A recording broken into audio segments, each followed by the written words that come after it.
Hi friends, welcome back to Aajo corner. സദ്യ വിഭവങ്ങൾ ഉണ്ടാക്കുന്ന രണ്ടാമത്തെ വീഡിയോ ആണിന്ന്. അവിയലാണ് ഞാനിന്ന് ഉണ്ടാക്കുന്നത്. അപ്പോൾ പെട്ടെന്ന് തന്നെ വീഡിയോയിലേക്ക് പോവാം. അവിയലിന് വേണ്ട കഷ്ണങ്ങളൊക്കെ ഞാനിവിടെ അരിഞ്ഞു വെച്ചിട്ടുണ്ട്.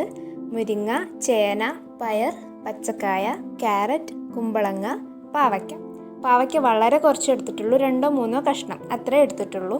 പിന്നെ ഇതിൻ്റെ കൂടെ മത്തൻ വേണമെങ്കിലും ഇതുപോലെ നീളത്തിൽ അരിഞ്ഞിട്ട് എടുക്കാവുന്നതാണ്.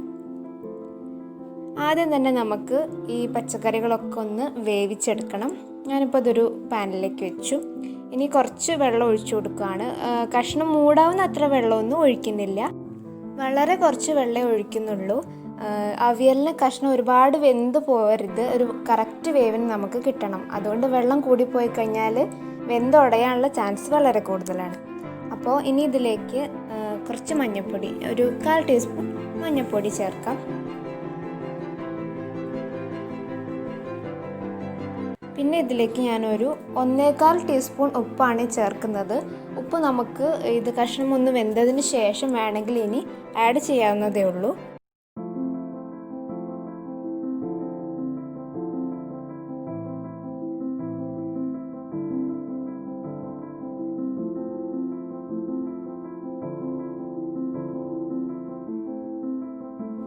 ഇത് ഞാനൊന്ന് അടച്ചു വെച്ചിട്ട് ഒരു മീഡിയം ഫ്ലെയിമിലിട്ടൊന്ന് വേവിച്ചെടുക്കുകയാണ്.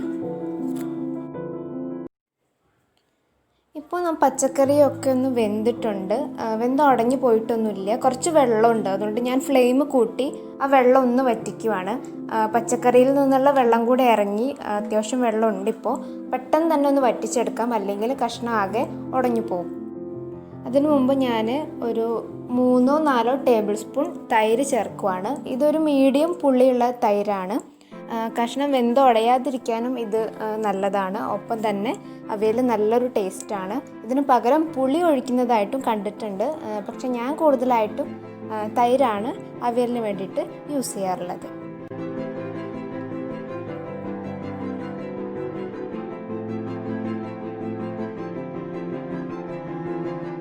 ഇതിൽ വെള്ളം ഒന്ന് വറ്റി വരുമ്പോഴേക്കും നമുക്ക് നാളികേരവും പച്ചമുളകും ജീരകവും കൂടെ ഒന്ന് മിക്സിയിൽ പൊടിച്ചെടുക്കാം.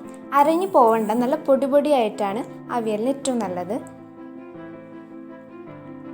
ഇപ്പോൾ വെള്ളം ഒക്കെ നല്ല വറ്റിയിട്ടുണ്ട്. തൈര് ഒഴിച്ചതുകൊണ്ട് തന്നെ കഷ്ണങ്ങളൊന്നും തന്നെ വെന്തുടങ്ങി പോയിട്ടില്ല. ഇതിലേക്ക് നമ്മൾ റെഡിയാക്കി വെച്ച നാളികേരത്തിൻ്റെ കൂട്ട് ചേർത്ത് കൊടുക്കാം. ഞാൻ ഫ്ലെയിം ഓഫ് ചെയ്തിട്ടില്ല, ലോ ഫ്ലെയിമിൽ തന്നെയാണ് ഇരിക്കുന്നത്.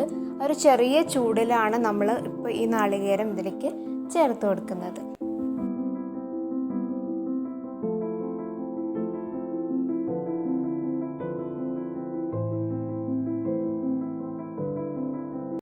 ഇപ്പോൾ വേവിച്ച് വെച്ച പച്ചക്കറിയിലേക്ക് നമ്മൾ നാളികേരം പൊടിച്ചത് ചേർത്തു. അത് നന്നായിട്ട് യോജിപ്പായി വന്നിട്ടുണ്ട്. ഇനി ഒരു ചെറിയ കാര്യം കൂടി ബാക്കിയുണ്ട്. ഞാൻ ആദ്യം കുറച്ച് കറിവേപ്പില ഇതിന് മുകളിൽ വെക്കുവാണ്. പിന്നെ ഇപ്പോൾ ചെറുതായിട്ട് ചൂടുണ്ടല്ലോ, ഈ ചൂടിൽ തന്നെ ഞാൻ ഒരു 2 ടീസ്പൂൺ വെളിച്ചെണ്ണ ഒഴിച്ചു കൊടുക്കുകയാണ്. വെളിച്ചെണ്ണ അല്ലാതെ വേറെ ഒന്നും ഇതിന് ഉപയോഗിച്ചാൽ ടേസ്റ്റ് ഉണ്ടാവില്ല, വെളിച്ചെണ്ണ തന്നെ യൂസ് ചെയ്യണം. എന്നിട്ട് ഇത് നമുക്ക് അടച്ചു വയ്ക്കാം.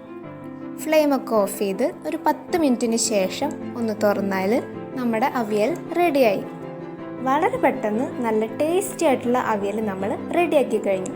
സദ്യ വിഭവങ്ങളിലെ അടുത്ത വിഭവമായിട്ട് ഞാൻ ഉടനെ തന്നെ വരുന്നതാണ്. Thank you.